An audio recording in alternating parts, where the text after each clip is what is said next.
start by giving some statistics and little known facts about a beverage which we all commonly drink and which we probably don't even think twice about it.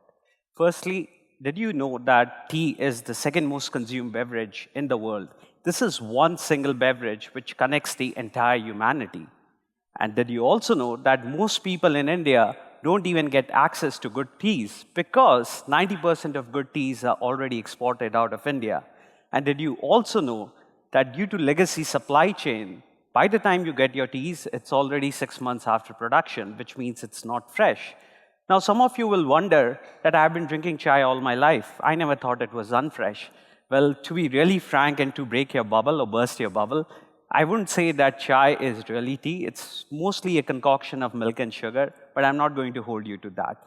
And very importantly, tea in India is the second largest employer of organized labor after the Indian Railways. So this and many other interesting little facts I only got to know over the last few years when I started a startup very interestingly in tea called Teabox. Teabox is India's first vertically integrated tea brand, which means we are right where the teas are produced and we are right where the consumers are. Teabox is also India's first tea company which has raised institutional venture capital of about 50 crores from global VC firms. But today's talk perhaps is not just about Teabox, it's rather about my journey which led me to Teabox, my journey which kind of motivated me to leave a comfortable job in Singapore and come back to India. So the journey starts here.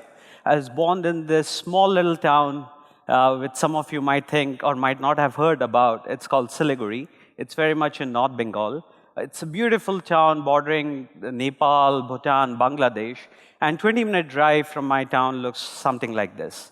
Now, growing up in this beautiful place and having a family which has been involved in the tea gardens left a mesmerizing experience on me because almost every weekend I used to visit the tea plantations with my father. My father, who had a business in tea for the last 60 to 70 years. Every single visit as a small 10-year-old kid or a 12-year-old kid used to leave an amazing, I would say, impression on my mind because every visit I would think that the people who work in the gardens, these workers, they are literally magicians. They have the power, like the superheroes. They have the power to convert small leaves into what we all commonly cherish around the world as tea. But something did not seem right. In my 10 to 12 years of visiting those estates, I realized that most of the workers and the pluckers in this industry did not have upward mobility in life. They did not have access to education. They did not have access to health. They were located in remote locations around hilly areas, which was away from mainstream locations. And somewhere along the line, that left a deep impression on me. I have an amazing education. I start working as a corporate finance guy, travel around the world, comfortable, well-paid job. But things did not seem right. It was like, why did I have access to these opportunities when every or perhaps every single person who works in these plantations are smarter than me only if they had access to right opportunities. And that's what motivated me to a certain extent to come back to India. So one fine day, I handed my resignation. The very next day, I come back to India, take a flight back to Siliguri after living 10 years abroad. And then I start thinking, what can I do to make a difference?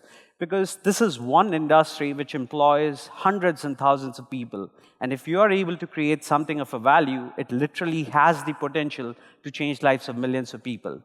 So one thing led to another. I started exploring the tea industry from an outside perspective. And that's where I realized that this is one industry which has not changed at all in the last 200 years. It is still stuck to its tradition. A very clear example would be this. Even today, anywhere between the producer and the consumer, there are 5 to 7 intermediaries, which means 3 things happen. Number one, since there's so many people in the value chain, the cost of tea increases.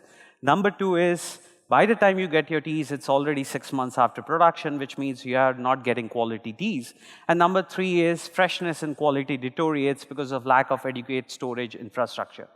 So we came out with a very simple solution. What if, literally what if, we could disintermediate everyone and be the only intermediary between the producer and the consumer? And that's where our journey started to a certain extent.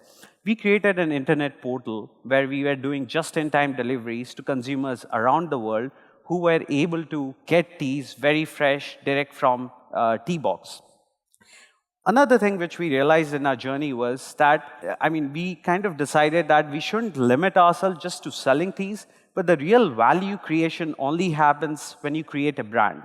And the funny thing was that when we started looking out, which are the best brands out there which have been selling teas, we realized not a single tea brand out there existed from India.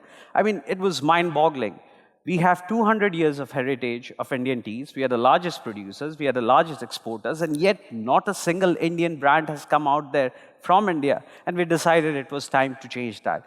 Fortunately for us, we realized that we live in an age where we can use technology as a lever to reach consumers worldwide within as simple as at the click of a button.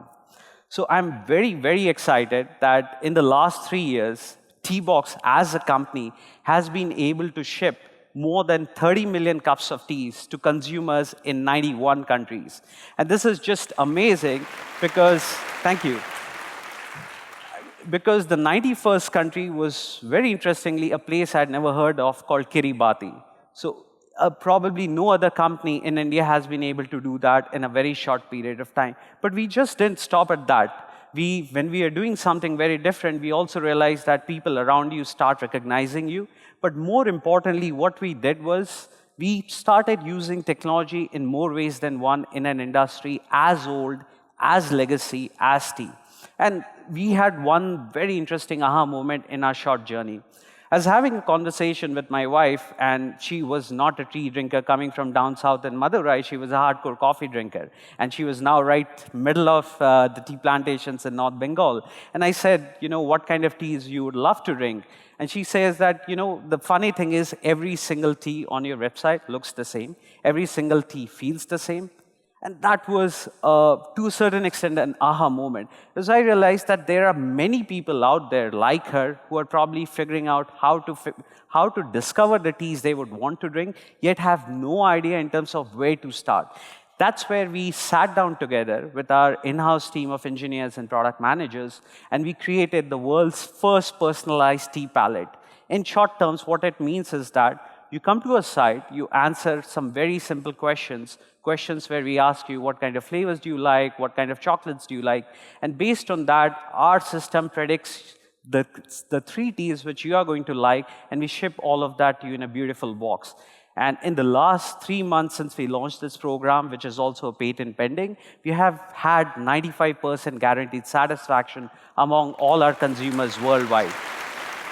But then, the reason for all of this is not really to, the Teabox to me is not just a means to, it's not just an end by itself, it's rather a means to an end. And if you look at the industry, it's a $40 billion industry. If we are able to bring a bit of a value back to the roots, back to the workers like Manjula, whose house I've visited over the last 10 years, and in the last 10 years, not even a single thing changed in her house, I think we would have opportunity to really give them amazing opportunities and access to education and healthcare. And that's where Teabox.org, our nonprofit arm, comes into picture. We actively work with cooperatives in the hilly stations of Darjeeling and remote areas of Assam and Northeast. We try to give them as much know-how in terms of them, enabling them to become farmers. We work with education NGOs like Broadleaf, where we can provide access to education to those children who probably never had access to a good teacher or a good school. Maybe we should ask Teach for India to be there. And more importantly, by being one of the few startups in North Bengal, or the only startup, we are able to create meaningful employment for a lot of people. And that's been the story of Teabox so far. And that's my way of looking at a same old industry in a very new way. Thank you.